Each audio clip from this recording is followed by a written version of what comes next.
accepted by grandfather, he was given a comfortable home in the stable, where he had for a companion the family donkey, Nana. On Toto's first night in the stable, grandfather paid him a visit to see if he was comfortable. To his surprise, he found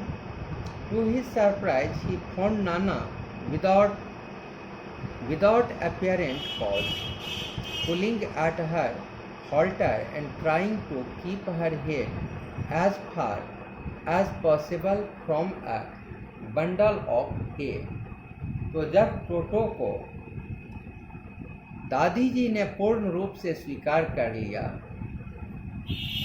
तो उसे अस्तबल में आरामदेह स्थान दे दिया। वहाँ उसका साथी परिवार का गधा नाना था।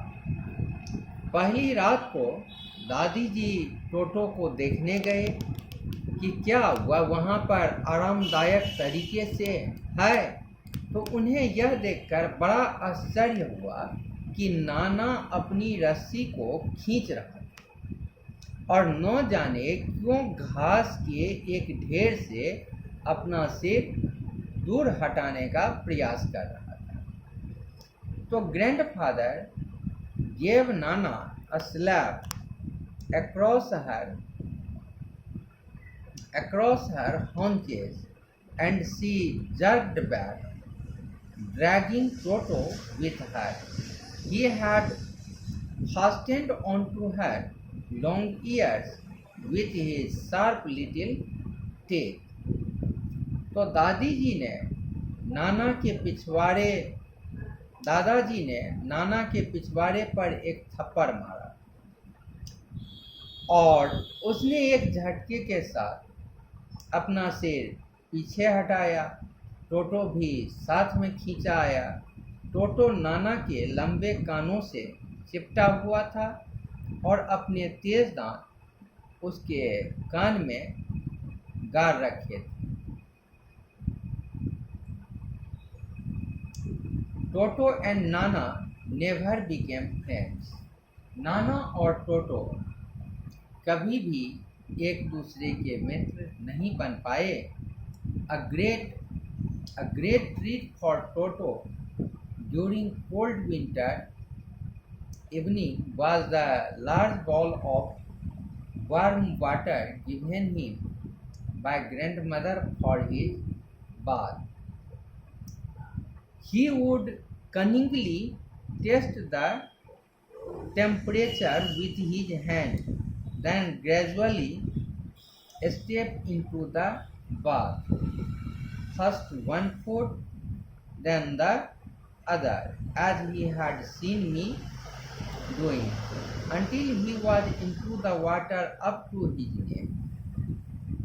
So once comfortable, he would take the soap in his hands or feet and rub himself all over.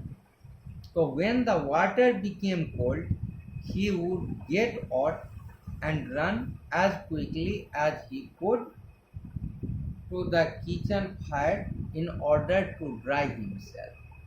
If anyone laughed at him during this performance, Toto's feelings would be hurt and he would refuse to go on his bath.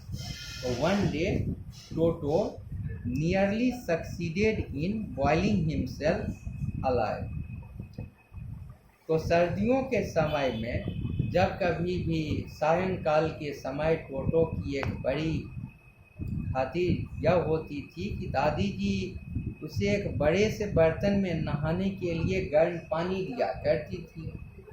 तो वह बड़ी चालाकी से अपना हाथ डालकर देखता था कि पानी कितना गर्म है। फिर धीरे धीरे वह उसमें प्रवेश करता था। पहले तो एक पाँव को अंदर रखता था और फिर वह दूसरे पैर को अंदर रखता था। और बाद में जा कर के फिर गर्दन तक वह पानी में बैठ जाता था।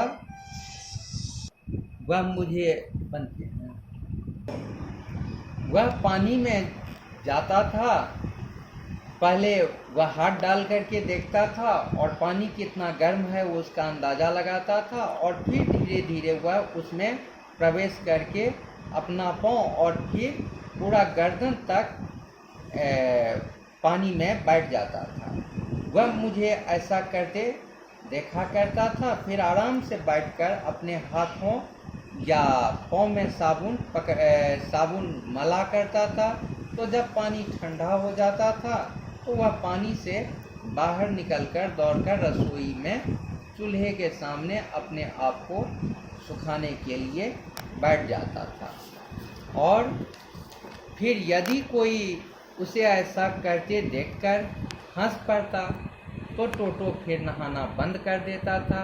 एक दिन टोटो जीवित ही उबलने वाला था। A large kitchen kettle had been left on the fire to boil for tea, and Toto, finding himself with nothing better to do, decided to remove the lid. Finding the water just warm enough for a bath, he got it with his head sticking out from the open kettle. This was just fine for a while until the water began to boil. Toto then raised himself a little, but finding it cold outside, sat down again. He continued hopping up and down for some time until grandmother arrived and hauled him half-boiled out of the kettle. तो वह बड़ी केतली जो कि चाय उबालने के लिए वहाँ पर रखा गया था, तो टोटो नहाने का पानी उबालने के लिए रखी थी। तो खाली बैठे टोटो ने केतली का ढक्कन हटाने का निश्चय किया और पानी नहाने के लिए ठीक गर्म था, वह उसमें चला गया और सिर केतली के मुंह में से निकालने लगा। कुछ देर तक उसे अच्छा लगा, परंतु पानी उबलने लगा। तो टोटो थोड़ा ऊपर उठा, परंतु बाहर काफ़ी ठंड थी। वह फिर केतली में बैठ गया। कुछ समय तक वह उठ बैठ करता रहा, और जब तक कि दादी जी वहाँ पर पहुँचते और उसे आधे उबले को केतली से बाहर निकाले। तो if there is a